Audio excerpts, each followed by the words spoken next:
నేను యావని దొడాను తొలికొచ్చిందా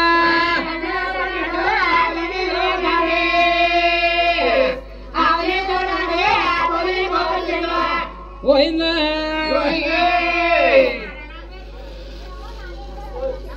రామలక్ష్మి గోవిందా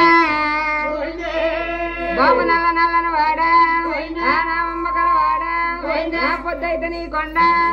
బాబు పొన్న పూలు సాయ నా మధ్యాహ్నం నీ కొండ బాబు మల్లె పూలు సాయ నా తెల్లాత నీ కొండ నా సన్నజాజు సాయ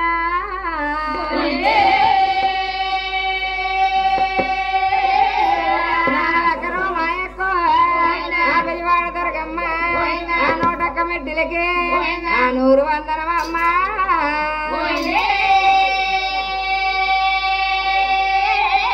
నా ఈ ఊరికేమోలో నా మడమ్మ తల్లి నా శ్రీ ఆంజనేయవే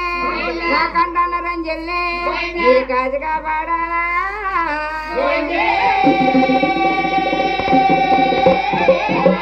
గోవిందా నా అన్నయ్య రాజులన్నయ్య అవల్లే కంటారా రాజులన్నయ్యో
అలా ఎప్పుడైనా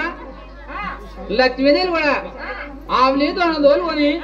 మన పట్టణ పండితులని ఆమెను నమ్ముతాను తోడు నమ్ముతాను అలాగా అని చెప్పేసి కూడా ఇలా కేకలేస్తుంది. ఇలా కేకలేని కేకలు కూడా ఎవరు వాళ్ళకి ఇచ్చారు? మేడపెన్నది ధరణీదేవి చాలా అమ్మరు భార్య కూడా ఒక్క అమ్మదేవి వారు వాళ్ళకి ఇచ్చారు. అలా వాళ్ళకి ఇచ్చి నాదా ఎవరో అమ్మాయి కూడా ఆమెని తోలుకొని ఆమెను నమ్ముతాను తోడు నమ్ముతాను మన పట్టణ పండితులను కేకలు ఎత్తున్నది. ఎంత దొబ్బైనా పర్లేదు అమ్మైనా పర్లేదు ఈ ఆమెని తోడు కూడా కొనుక్కు తోలురమ్మని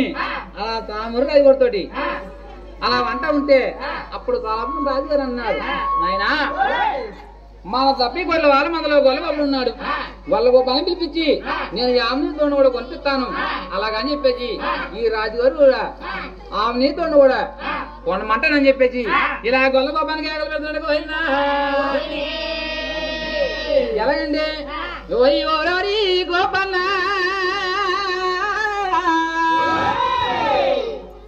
నేను గొల్ల గోపన్న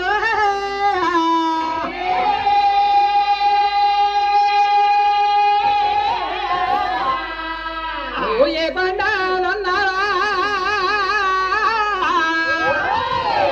ఓరి ఏ పెండి నుండో